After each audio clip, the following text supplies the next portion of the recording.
좀 다시 와서 알기가 문제인데, 우리가 기존에 캠베럴이나 거봉 또는 샤인도 그래. 샤인을 여러분 혹시 지혜철이 하자는 샤인 마스크에서 보신 적 있는 분? 어땠어요? 맛이 좋았어요. 그건 뭐 지혜철이 관계없이 맛은 좋습니다만. 아니 송이 형태가. 송이요? 네오마스카 네오마스카 맞아요. 커요. 아니 예 그렇죠. 크고 좀 약간 너슬너슬했죠. 예. 예 그거거든요.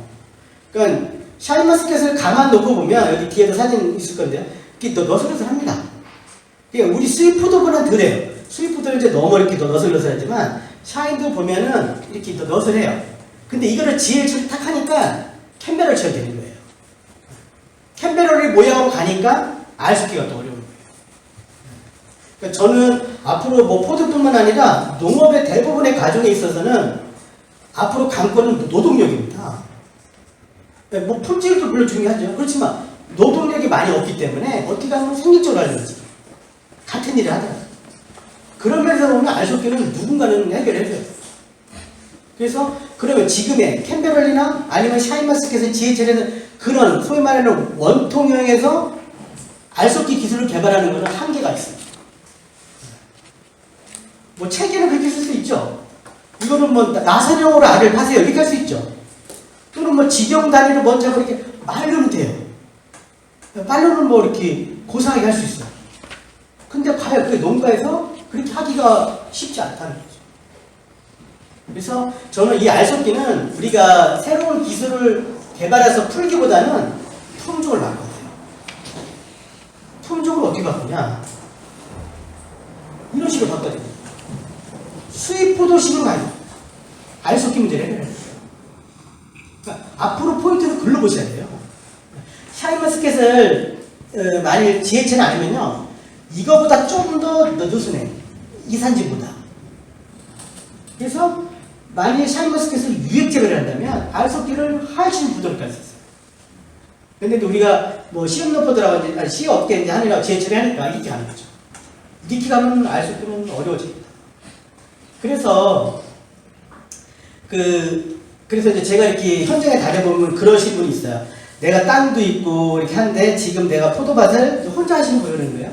한 700평 하신다는 700평 하니까 캠베럴 어르신 한 60 넘으신 어르신 그러면서 그분이 그러는 거예요. 알속기만 심으면 저는 1500평 할 수 있다고 합니다. 그 어르신 진짜 그럴 것 같아요. 그만큼 포도 작업에 있어서는 알속기가 가장 더 많죠. 그래서 그러면 우리 진흙층에서 생각하는 포도는 뭐냐? 송이 모양은 이겁니다. 이쪽으로 가야 돼요. 이쪽으로 가서 지경이 뭐 송이가 크고 송이가 큰 건 관계없어요. 지경 따면 됩니다. 요즘은 지경도 가위가 안 따잖아요. 이렇게 훑어버리잖아요.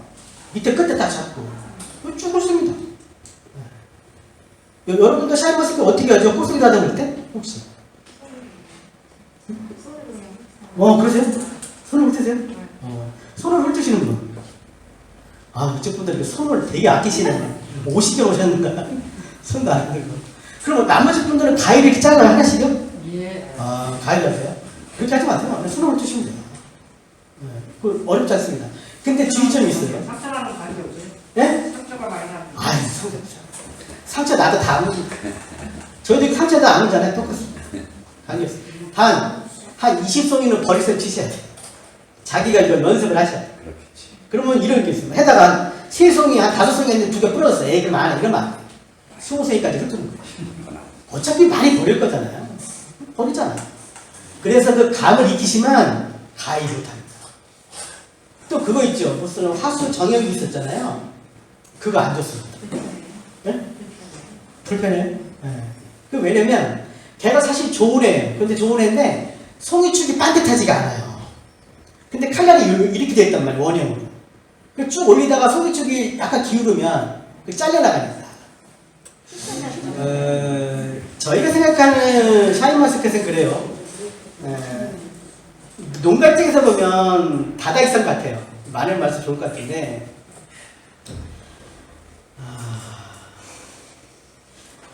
저희가 우리가 이제 예를 들어서 뭐 그거 얘기하려면 좀 이렇게 나무 간격도 얘기해야 돼요. 울타리식으로 하고 아니 열감 가격을 3m를 했다 또는 2.7을 했다 그러면 뭐 우리가 그 정도 하면 30평의 가지를, 포도나무 가지를 4,000개 정도 받을 수 있어요. 4,000개. 그래서 저희가 4,000개를 받으면 가지 하나당 샤인머스켓에서 1.2송이 달라고 합니다. 그럼 가지가 1,000개면 1,200송이, 4,000개면 4,800송이, 약 한 5,000송이 나는 거죠. 5,000송이 달고, 그러면 가지 하나에 그렇게 달고, 그러면 송이 무게를 어떻게 할 건가? 500g? 저의 송이 무게 지향적으로 500g입니다. 근데 제가 여러분들한테 500g 선뜻 말씀드리기 어려운 것은 시장 가격 때문에. 삼수는 막, 한 상자, 2kg 한 상자에 막 3만원 중반 할 때, 사수가지가 막 2만원 초반 할 수 있거든요. 그 갭이 너무 큰 거예요. 그래서 제가 이 자리에서 여러분한테 모두 포도 품질 올리자고 500g 하시자고 말씀드리기 좀 그렇고요. 근데 앞으로 소비자가 향기를 찾는다면 그때는 반드시 500g 가요. 지금은 한시적으로는 700에서 갈 수 있지만 이 700g 가지고 향 내기 쉽지 않거든요. 그저 다를 수는 있어요. 근데 이거를 내가 그 샤인머스켓이 왜 샤인머스켓이겠습니까? 이게 머스켓 향이 있으니까 이름을 저렇게 진 거거든요. 근데 저 이름대로 가려면 700g도 힘든다. 그리고 내가 700g을 많이 간다면 포도 가지 안에 무조건 하나 달아야 됩니다. 2개가 가면 안 돼요. 그럼 아까 가지가 5,000개, 아까 4,000개라면 700도 달면 뭐 또 4,000송이 갑니다. 그래서 여하튼 송이수랑 그 정도는 좀 생각합니다. 근데 이제 저희가 책을 낼 때는 총량은 한 2톤 정도 갔으면 좋겠어요. 2톤 정도. 결론은 2톤 정도. 네, 300평에 2톤. 그러면 뭐 가지가 4,000개라면 500g짜리면 딱 맞죠. 2,000톤이. 아니 2톤이 맞죠. 만일 700g짜리 간다면 가지 4,000개에서 그 중에 빈 가지를 둬야겠죠. 그렇게 해서 한 2톤 정도, 2톤에서 2.2톤 정도. 근데 그건 여러분들이 한번 그 양을 여러분들이 한번 체크할 필요가 있어요. 어떻게 체크하시냐면요. 아까 여기 앞에 계신 분이 그 봉지수를 이제 생각해서 송이수를 말씀하셨어요. 근데 좀 재밌는 건 뭐냐면요. 여러분들이 내 밭에 가지수가 몇 개인지를 잘 몰라요. 근데 여러분들은 봉지수도 물론 중요해요. 걔도 뭐 내가 나중에 뭐 포도봉지 쓰려면 그 박스 살려면 내가 만약에 3만 개 씌울 것 같으면은 10박스 사야 되고 막 이러니까 중요합니다. 근데 사실은 진짜 포도밭의 일꾼은 누군지 가지거든, 가지. 그러니까 회사로 말하면 걔는 사월이라도 봐요. 포도나무는 가지가. 그리고 포도나무 한 나무는 한 게장 정도 되는 거예요, 게장. 그리고 이렇게 한 줄은 뭐 과장. 조그만 밭 하나는 뭐 부장. 자기 대표니까 주인이. 그럴 거 아니에요? 내가 만약에 회사 사장이라면 사원이 몇 명인지는 알아야 될 거 아니에요? 근데 여러분들은 사원은 관심 없어요. 그러니까 가지수를 여러분 보셔야 돼요. 그래서 어떻게, 그렇다고 내가 1,200평인데, 예를 들어서 이걸 나무를 다 세려면, 뭐 다 세면 좋지만, 그렇게 우리가 한 가지 않잖아요. 그럼 어떻게 하시냐면 방법이 있어요. 그 줄자를 10m짜리 딱 끊습니다. 10m짜리 딱 재고서 내 밭에 이렇게 보면, 여러분들 울타리 되어 있잖아요. 그러니까 그러면 중간, 내 밭 딱 보면, 세 군데를 딱 선정하는 거예요. 세 개 지점. 이 정도면 내 밭에 대표성을 띠겠다. 그럼 그 세 군데 정도를 10m짜리 줄을 띄우는 겁니다. 세 군데를. 그래 놓고, 거기 있는 그 10m에 들어있는 가지 숫자도 재고, 소위 숫자도 되는 거예요. 그렇게 해서, 그러면 예를 들어서 내가 10m에 가지가, 예를 들어서, 한 120개 나왔다. 예를 들어서. 그리고 송이는 한 200개 나왔다. 근데, 그걸 딱 계산하면 평균이. 그리고 내 그 포도밭에 줄을 전체 길을 재는 거예요. 그거 쉽잖아요. 근데 내가 전부 쟀더니 우리 집은 총 길이가 1km였다. 1000m였다. 그러면 1000 곱하기 120은, 그렇죠. 1000 곱하기 120하고 아까 10m에 120 가지였으니까 12를 하는 거죠. 그러면 전체 가지수가 나오죠. 12,000개가 나오고. 송수도 마찬가지고. 그렇게 해서 하면 여러분들이, 내가 봉지수는 물론 알고 있지만 가지 숫자도 여러분 아셔야 돼요. 걔가 4월이니까. 그런 숫자를 계속 생각을 해주시면 농하실 때 많이 도움이 됩니다. 성수, 그 다음에 이제 그 품질인데요. 저는 여기가 이제 거봉을 많이 하셔가지고 진짜 하늘이 많이 기가 있었으면 욕을 많이 먹었을 거예요. 뭐 온도가 하늘이 온도가 높아서 포도가 색이 안 왔다 이런 분이 많았어요. 근데 우리가 엄밀히 얘기해서 과연 포도 색깔이 안 온 게 고온 탓인지 그냥 한번 생각을 해봐요. 그러니까 거본 토종 특성상 검게도 뭐 붉게도 많이 와요. 많이 오지만 실질적으로 과연 내가 품질이 적은 게 색깔이 아니고 고온 탓이 좋아야 되고요. 또 하나는 내가 아직도 포도 품질이 안 좋은 게 영양제가 적은 건가? 내가 지금보다 더 많이 줘야 되나? 한번 이 두 개는 여러분이 어느 품종을 재배하시더라도 반드시 한번 생각해요. 한번 고음 보겠습니다. 이게 아마 경기도 한 시골일 것 같습니다만 제가 이걸 왜 보여드리냐면요. 이런 파란색 같은 얘가 이제 2015년도에 7월 1일부터 8월 30일까지 최고 기온만 찍은 겁니다. 그리고 이제 분홍색이 이제 18년도, 재작년입니다. 재작년도에 엄청 더웠습니다. 작년은 저리 가라앉았어요. 그렇잖아요? 그때 만일 포도가 그때 더워서 색이 안 왔다면, 이건 이제 거북이긴 합니다. 캔베럴리. 왜냐면 캔베럴리 그 눈을 볼 수 있으니까. 내가 물 안 주면 색이 안 오고 물 주면 색이 오니까. 캔베럴리. 여러분도 혹시 캔베럴리 갖고 계시면 해보세요. 7, 8월 물 안 주면 색 떠올 겁니다.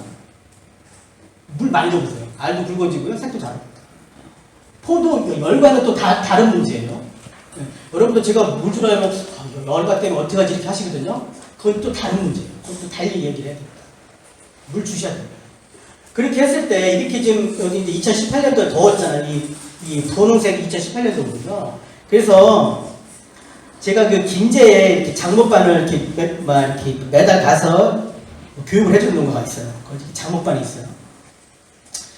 그래서 이제 그 농가들이 이제 제가 그 농가도 한 3년째 가고 있는데 1년차 갈 때는 제가 물 줘도 물 안 줍니다. 물 안 줍니다.